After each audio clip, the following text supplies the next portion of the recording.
मांगे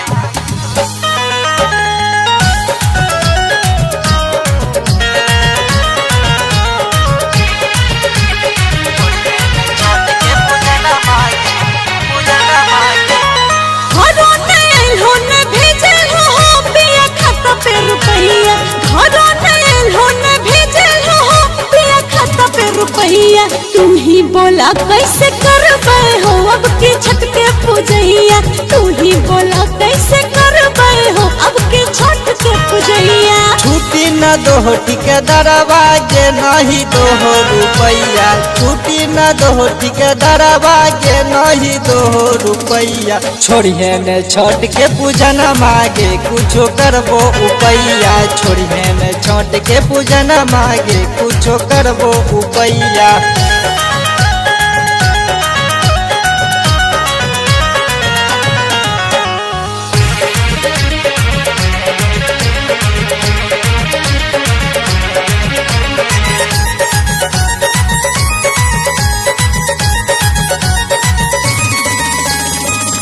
से लेबे हम फल फल हार हो पैसा मांगे जेबे के कर दुआर हो। चिंता न कर न होबे निराश गे। छठी मैया पे धानी करे विश्वास गे। के करते घरवा आंगनवा के पिया साफ सफैया। के करते घरवा आंगनवा के पिया साफ सफैया। तू ही बोलो कैसे करबे हो अब के छठ के पूजैया। तू ही बोलो कैसे करबे हो अब के छठ के पूजैया।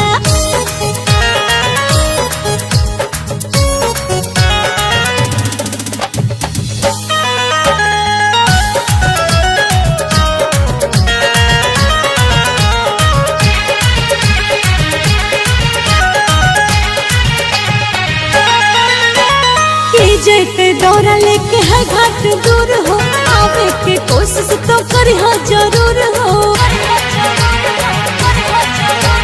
छठी पूजा से बढ़ के नहीं छे नौकरिया। जे होते देखल जेते चढ़ जेबे गरिया।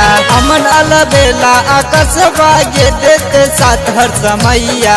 अमन अलबेला आकाशवा गे देते साथ हर समैया। छोड़िए न छठ के पूजन मांगे कुछो करबो उपैया। छोड़िए न छठ के पूजन मांगे कुछो करबो उपैया। रुपैया घरों नयल होने भेजल हो पिया खाता पे रुपैया। तू ही बोला कैसे करबे हो अब के छठ के पूजैया। तू ही बोला कैसे करबे हो अब के छठ के पूजैया। छुट्टी न दो ठिकेदारवा के नहीं दो रुपैया।